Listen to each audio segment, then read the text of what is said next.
Welcome, guys. I'm super excited to be live with you this afternoon. I have so much excitement about today's topic because I think that because the market feels very slow for a lot of professionals. So I'm going to kind of get directly into what boards, C suite officers, VPs are supposed to look like and what they're looking for. Keep in mind, we have so much to talk about, so many things happening in the job market right now. So I'm so excited. I'm giving everybody a little bit of time to tune in, jump right on, honey, because I'm excited. I cannot wait to see you guys.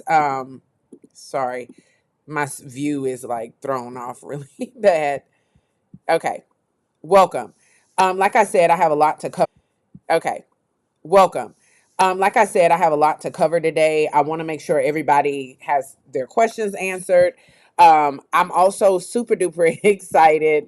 For those of you who are here live, welcome, welcome, welcome. Drop me comments. I like to see who's on.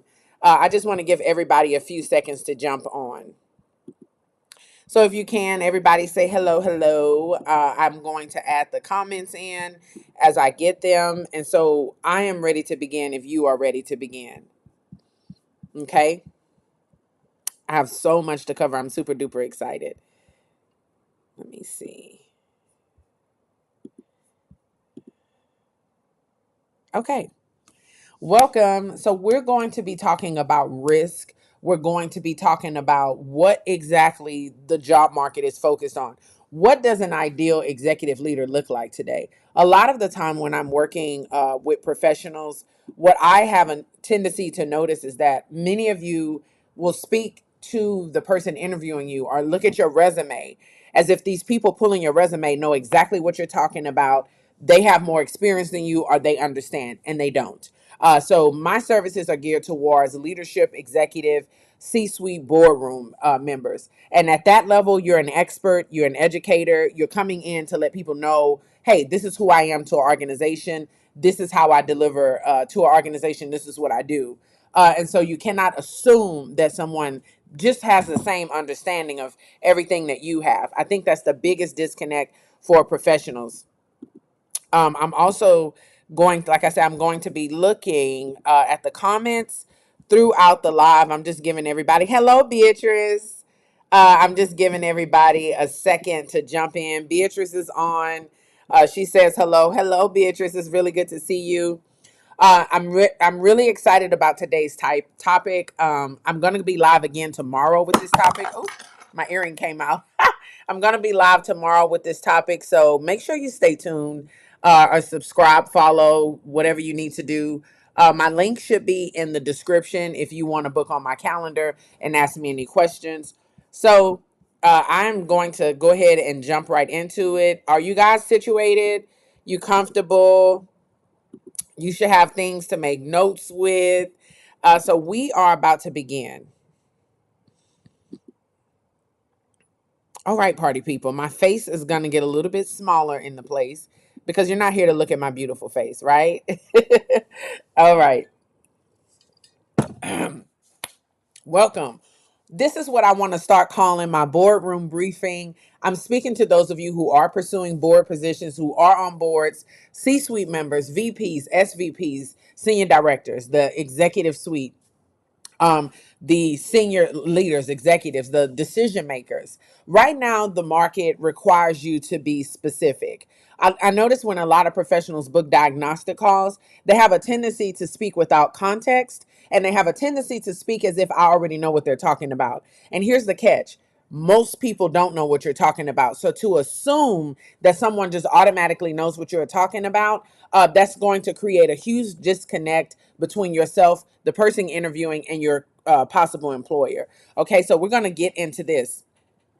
This is by far one of the biggest areas of risk that I'm about to talk about. Can y'all see my presentation? Hold on.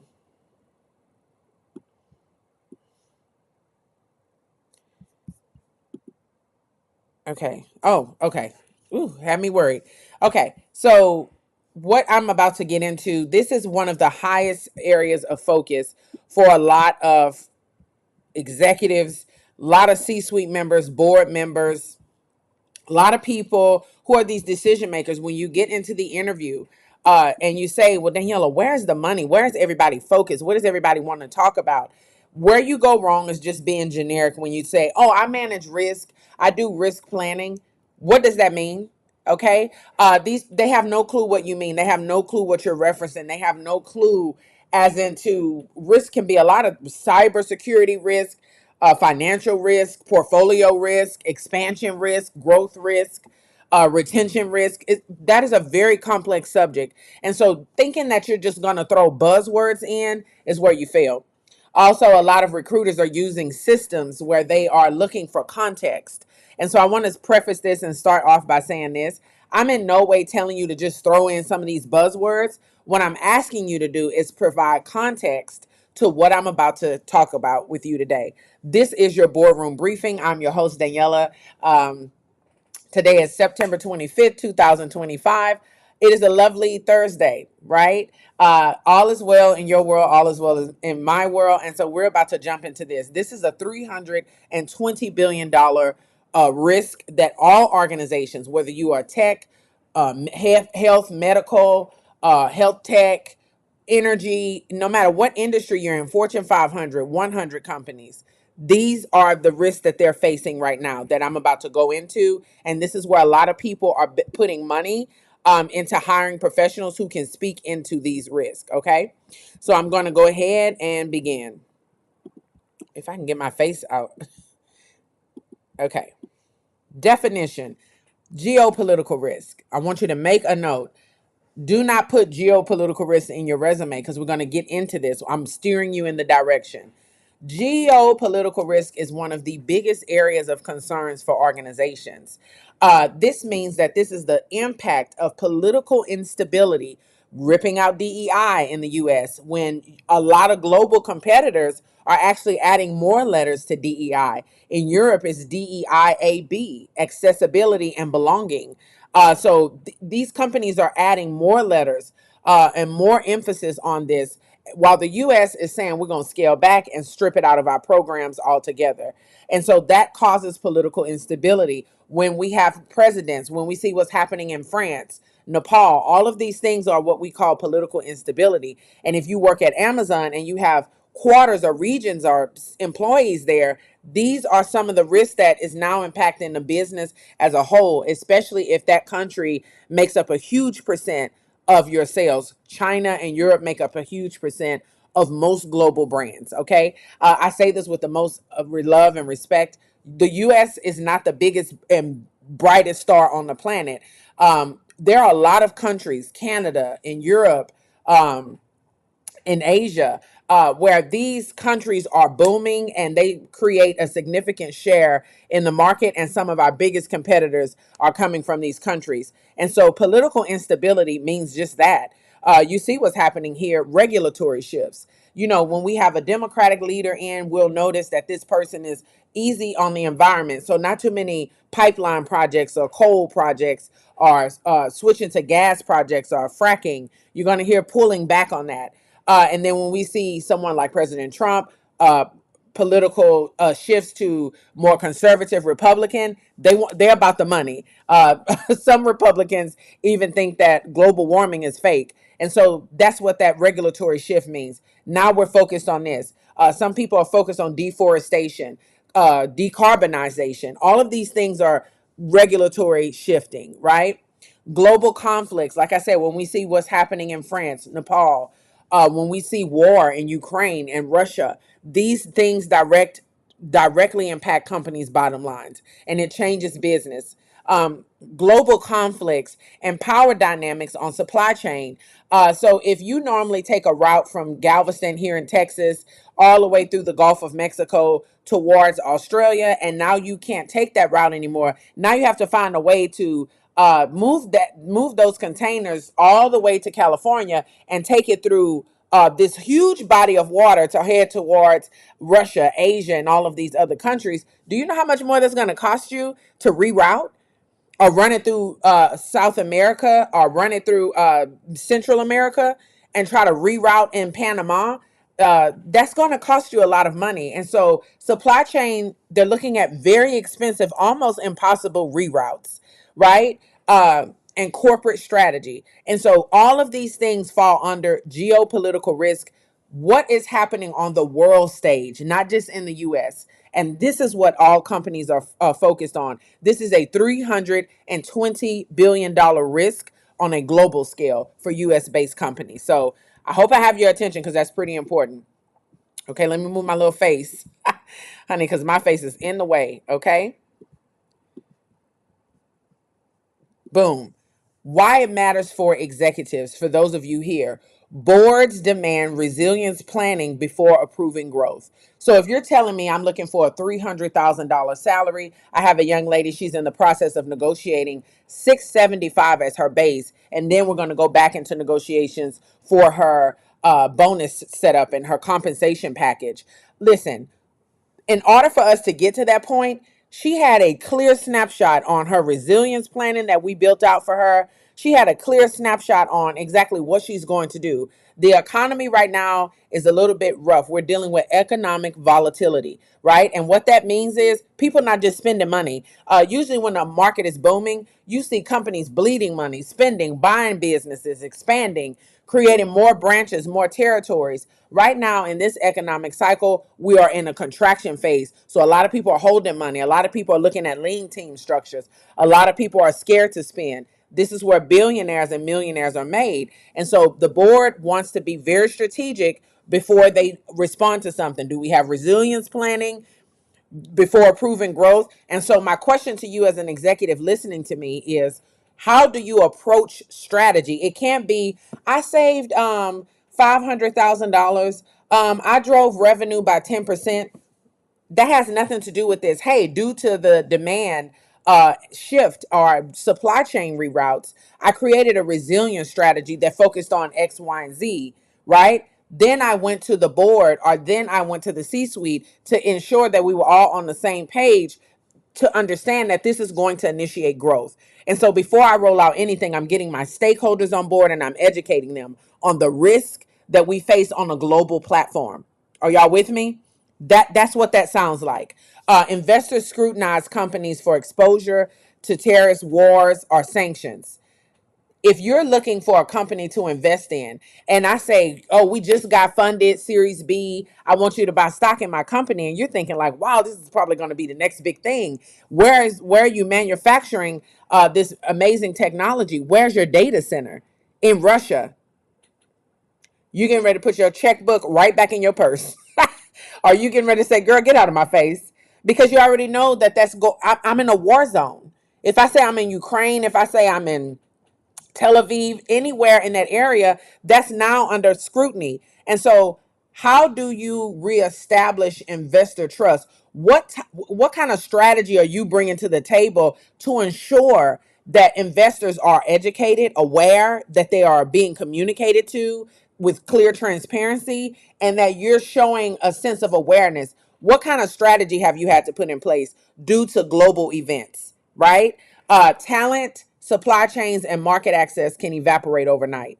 Okay, so if you have a huge portion of your talent in India and there's some type of outbreak or some type of issue going on there, do you not understand how that's going to affect you on the forefront of business? How companies look at you, how you're being perceived, how if people want to spend money with you, these all can just go away overnight.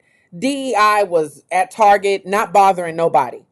And then the board lightly suggested, well, if Trump is going to create penalty for people having DEI programs, maybe we need to take them out so we won't be susceptible to lawsuits. And the CEO was like, okay, yank.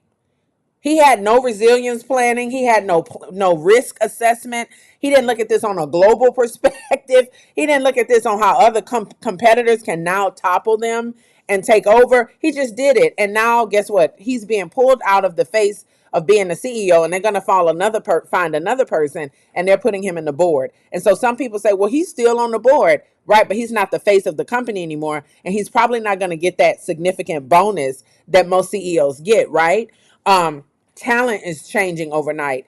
If you tell me that this is a job where I have to fly back and forth to Miami, cool. But if we now have to fly to India or anywhere where there is some type of geopolitical tensions or war zones, you have to now consider, like, how are we going to get our talent now? Most of our call centers are there. So what are you doing in response to the economy? Right now, people are really desperate for jobs, right? And so how are you coming in as a talent planner?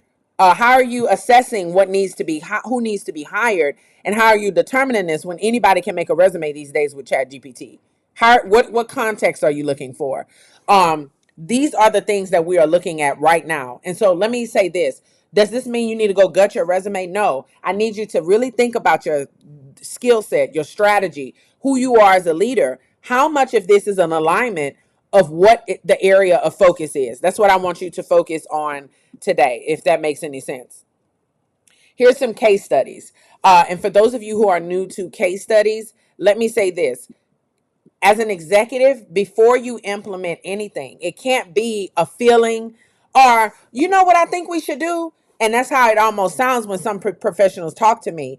When somebody says, how do you approach strategy? How do you approach conflict? How do you approach these things? They're listening to see how in tune are you with what's happening on a global stage, on a global risk stage, right? You can't just be aware of the risks that they face in your department for supply chain. What about a global supply chain? What about the entire organization as a whole, right? Because if you're not considering the fact that the cost of steel is driving up everywhere in the world, and you pick to put a project near a war zone, or a company is telling you that that's an issue they have is rising costs of materials, how are you going to respond if you don't understand how to start thinking of yourself as a global risk leader, a geopolitical strategist, right? You're helping organizations maneuver through geopolitical strategy, economic volatility, technological disruption, economic volatility, right? Where do you come in this? How are you a calm in the sense of chaos? That's what companies are listening for. And the reason I like talking about case studies is it shows that you check and you research and you assess before you move. Okay? You can't just decide to do something. We no longer want to work with executives who move on a hunch. Most baby boomer executives communicate like that. You know, I was talking to John, and we just think that you just think. No, hey, based on the data, based on surveys, based on what's happening in the marketplace, here's how I would approach this. A case study for Russia and Ukraine conflict. The risk, energy dependence, right? If you're in energy, you need to know this. Supply chain bottlenecks, inflation shock. What area of risk do you fall into? Like, oh, my company is dealing with a supply chain bottleneck. Okay, so what strategy are you bringing in response to this? And are you smart enough to bring it up in the interview saying, you know, on a global stage, here's what I'm looking at as a leader when I come into an organization. Middle East instability. Shipping routes are in that area. I always like to tell professionals, when you talk about supply chain, are you talking about the rerouting and how much that stuff costs? It's very expensive. Risk, Suez Canal, blockages. In some areas you can't even get through.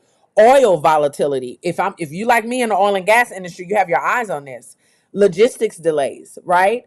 Where does this fall in any of the ways that you're being impacted as a leader? If you're laid off and on the market right now, just kind of looking for a job, desperation won't help you. Clarity will. So I highly suggest that you start understanding uh, case studies and risk associated with what we're talking about. This is geopolitical risk. This is the $320 billion area of focus. Executive lesson, invest in redundancy, right? Alternate shipping routes. How familiar are you with reroutes? You know, for the first one I mentioned, secure diversified suppliers. Somebody said DEI is going away. No, it's not. So instead of saying, diversity programs for suppliers, what you can say is, what I do is secure diverse suppliers and vendors so that in the event of a global event, right, we are protected as an organization. That's still DEI. Okay, still DEI. A lot of people think that DEI has to do with race. It has to do with diversity on so many levels. Energy contracts, right? A lot of people have contracts with energy or they get their energy from a certain place. And so these are the things that I want you to assess as an executive. US China tensions, they are very real. I don't know if you saw China's parade where they were showing us we got guns, we got bombs. Like they wasn't playing with us, okay? So the trade restrictions are very real. Semiconductor bans, right? Those are very real. Tech decoupling, this is very real. China, most Asian companies like China and Korean companies are companies in that area, specifically China, you have to kind of be careful. I don't know if you can recall a few years ago, they had a huge market crash and they tried to make it seem like it wasn't that big of a deal when most of their banks were filing for bankruptcy for insolvency. China has a tendency to oversell and overpromote itself to be more than what it actually is. And so, are you considering that if you do work at Apple? Apple has a huge stake in China. A huge percent of Apple sales come out of China. So when they do these diversity campaigns and when they talk about taking away DEI and eliminating minorities, you got to be careful because a huge part of your supply chain, a huge part of your buyers are in China and South America. Okay. So these are the things that you have to think of: election cycles and policy volatility. Let me say this: read the room. I don't care who you voted for. If you voted for Kamala, I did. If you voted for Trump, cool. But here's the thing: you might want to be careful if you're interviewing at a global company because there is not one country on the face of this earth that really likes us right now. Okay, I don't know if you watch the world news, but it's not looking good for your boy Trump. And so a lot of companies or a lot of countries are also protesting us. And so what that means is you want to make sure your language is geared towards finding your way through political volatility, disruption. Some people are petitioning or what do you call it? Um, I'm losing my words. Some companies are doing blackouts where they're not buying, they're shutting it down, canceling certain U.S. companies who are taking out DEI. For companies that have, you've seen a significant tanking in their stock market share, right? Election cycles. This is coming up again here in the U.S. These things all affect companies and their stances and their positions. So if you're in governance, if you're in strategy or in HR, or how are you bringing this up in your interview that you also have planning, you also have response planning in the midst of these economic shifts and volatilities, especially considering the shift in economic cycles, keeping a pulse on customers. If you say, well, I'm customer service, all of these apply to you. Okay. If you have questions, please don't hesitate to ask. Hi, Angela from Houston. I'm in Houston. Good to see you. Any questions? Okay. So questions. Professionals should ask themselves. Now I'm going to give you this for free. Number one, can I explain the top two geopolitical risks impacting my industry right now? I'm in oil and gas, supply chain and reroutes, right? And the U.S. versus China conflict. That is a big one because a lot of supplies that we use in our industry come from other countries, right? A lot of the times in oil and gas, there were times where we would have a construction site in Malaysia, and then we would also be pursuing projects in Australia. So what's the geopolitical risk there? These are the things that you need to be able to bring forward if you're interviewing for an oil and gas company. Also, the regulatory laws are changing. You also have to understand, just because Trump is saying, hey, I'm pro oil and gas, it doesn't mean the rest of the world is. A lot of companies like New Zealand, Denmark, they are hardcore green. Okay. So you got to be careful with things like that. Two, if my primary supplier or client country was disrupted tomorrow, what's my plan B? Let me say this, and I say this with the most love and respect. Do not come to me telling me you looking for 3, 4, 5, 6, 700,000 a year, and you can't answer questions like this. If you are in tech right now, the U.S. is pursuing lithium for batteries. We're getting into that industry. If you tell me you work in tech and you are a cloud engineer, you are a VP of technology, where are your data centers? Where are most of your leaders who have access to this data? Right? Do you understand zero trust policies? Okay, these are questions you need to ask yourself because in the event, like we saw, I think it's called Southern Pipeline, in the event that we're hacked, in the event that a country where most of our team is bombed, in the event something horrific happens, or that data center crashes, what's your plan B? Like, as an executive, you have to understand that on a global scale, these are the questions you need to elevate from. I'll talk to some professionals. I work with supply chain, I cross function with engineering, and we work on projects and KPI dashboards. Has nothing to do with a world platform, a world stage. Okay. Three, do I understand how regulation, tariff sanctions, and ESG rules affect my P&L? By the way, P&L is profit and loss. Is no such thing as a stupid question. You're here to learn. I am going to also host more classes that teach what some of these terms mean, so you don't feel kind of starstruck when you are in an interview. I hate it when people say, "Oh, I'm not ESG." Yes, you are. Companies are ranked with ESG scores if they're publicly traded. Okay. And so my question to you is, how do you understand regulation and then how it affects the company's profit loss? Whether you're in customer care, whether you are in health, you need to understand these things. How are these things affecting you? Because it's affecting the way you guys do business. It's also affecting your market position. How do I communicate resilience and adaptability in an interview without sounding generic? I work on adaptability strategy, just making sure everybody's on board. No, ma'am. Hey, so I have a team across three different countries going through three different election cycles, geopolitical risk. These are all facing different cultural issues. And we even have different labor laws that we have to keep in the front part of the brain. So my strategy is not just focused on the people, but the strategy is based by region. You see how I'm going into specifics? That's what that question means. So I need you to elevate your brand. I need you to step up and amplify the way you communicate and make sure you're not being too generic when you speak. Some people say, well, I don't know where to start. Make sure you're relevant. Okay. Tech interview implications, tech professionals. What questions on data sovereignty? Where is the data stored? I just said that. Supply chain, compliance, handling vendor risk. Before you answer that, I'm asking you on a global perspective, on a global scale. What do you see happening globally? How do you approach that from there? Not just because you work in Houston, Texas. No, ma'am. How is that on a global scale? And I say this again with respect, because some people take my tone as harsh. You can't come to me telling me you're a VP and a C-suite member and you have no vernacular or perspective of a global stage, global events, sanctions, wars, tariffs. If you don't understand that, then you probably won't ever get past a certain amount when it comes to salary, because these people are decision makers. They have to understand how all these things correlate. Okay. For non-tech professionals, expect scenario-based questions. If tariffs increase by 20%, how would you address your strategy? Well, I would work with operations. No, ma'am. Because you guys have business in South America and Canada, which is currently pretty stable now. My first area of focus would be for any data centers you have near Turkey, because they're near a war zone. Like, that's what they want to hear. How are you prioritizing things by geopolitical risk? Are y'all with me? Does this make sense?